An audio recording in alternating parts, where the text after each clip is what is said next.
Meža dienu tradīcija aizsāka 1928. gadā, bet atjaunota dažus gadus pēc Latvijas neatkarības atgūšanas 1995. gadā.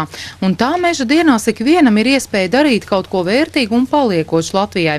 Arī Skrundā ir tradīcija šajā laikā kopā ar mežniecības darbiniekiem gan iepazīt mežu, gan darīt kaut ko tā labā. Pagājuši piekdien mums bija bērniem pasākums, kur principā likām būrīšus, kā arī klausījāmies putnu balsis ar bērniem. Kas tas ir? Lielais dzenis, traktors vai mašīna.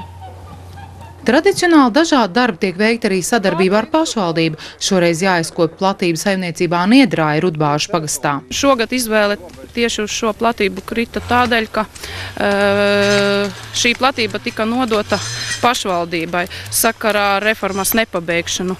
Cilvēki nocirta, bet nepabeidza darbību un neielika sev zemes grāmatā, un tādēļ platība aizgāja pašvaldībai. Viņa nav atjaunota viena iemesla dēļ, ka viņa nav izkopta. Koku skaits ir par lielu platībā. Ar mačetēm uzdarboties prātīgi, tā lai kājas un rokas būtu vietā līdz vakaram.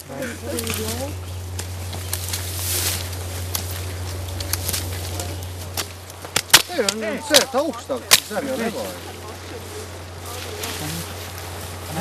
Egles un priedes visas atstāja. Bija noteikti instrumenti jau no mežniecības, kur mums ir jāsagādā. Un tad mēs paņēmām to, kas ir pašvaldības īpašumā, un gājām talkā.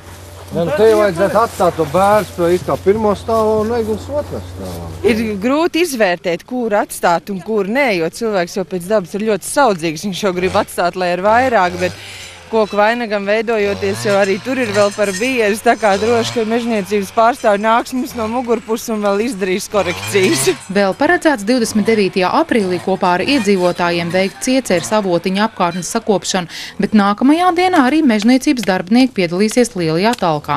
Šis gads ir pasludināts par starptautisko meža gadu, kura devīze ir mežs cilvēkiem.